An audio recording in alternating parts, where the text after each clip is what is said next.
There's a cause worth fighting for. Our families are worth fighting for. It's not easy. It's not easy to hold your family together. It's not easy to raise children in the times in which we live. Everything seems to be against the family and against the home. But when we decide that our families are a cause worth fighting for, God said, then I will fight for you. Fight for your family. Fight for your marriage. Don't give up on it. Fight for it. Fight for your wife. Fight for your husband. Fight for your sons and your daughters, because Satan is on a rampage and he wants to destroy the church, but he can't destroy the church without destroying the home. The story is told in the Northeast of a famous attorney who had an alcohol problem. And he's very successful, and on the way every day to his law practice, he would walk on the streets of Chicago past a bar, and he would slip in for a morning drink and then go on to his office, and he did it every day. One day as he was walking, the snow was lightly falling. He heard a noise and turned around, and he saw his little 6-year-old boy. Somehow he had slipped away from his mother and slipped out of the house. And when he looked, the little boy was putting his little foot in the big footprint of his dad. The dad had left that footprint in the freshly fallen snow. And the little boy would put his little foot in the footprint of the big steps that his dad was taking. And suddenly, as he was standing outside the door of that bar, and he looked back and saw that that boy was stepping in every one of his footsteps.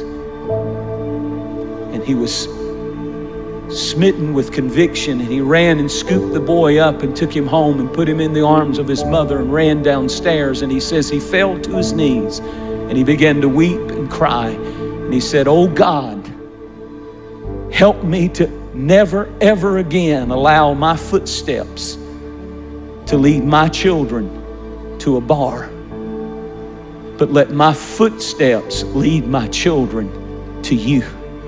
Enjoy your family.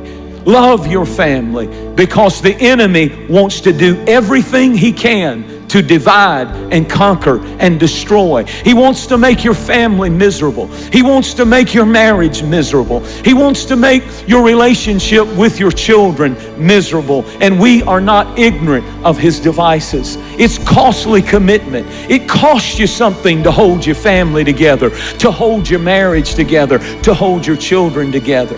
Don't leave it up to the preacher to save your family. Don't leave it up to the youth director or the youth program or the church or somebody else. Don't even leave it to the mother, dad, to do your praying, but get your family.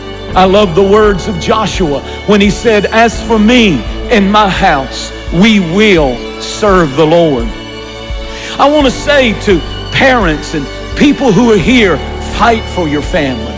Stay in their business and stay in their lives. And when you have to stand up and correct them, correct them. If it hinders and hurts and you have all kinds of stuff going on, stand for what's right. Fight for what's right. Stand on the truth. And you know what? They may go wild, they may get crazy, they may get mad, they may go off. But if you have raised them right, if you have raised them in the house, you don't have to be a perfect family. But if you've done your best to bring them to the house of God and to serve the Lord before them, and you've done your best to have God's presence in your home and in your life, there's something that gets on your family that they will never be ever be able to get away from. As a matter of fact, I just want to tell you, there's nothing more important than what you're doing right now. It's more important than a ball game. It's more important. We've lost that. See, we don't believe this old stuff anymore. But I'm going to tell you, beware of dangerous distractions that take you and your family away at critical times when the children need to be in the house of God. We're fighting for our families. Every time we get up and bring them to church, every time we open the Bible and pray, we're fighting for our families from this day forward. I want to ask you a question. Where are your footprints leading? All that's going to matter when you are on your deathbed is where did my footprints lead them?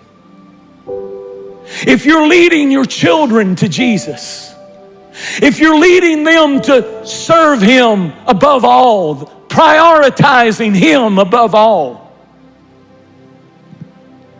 then you're leaving the greatest legacy any parent can ever leave.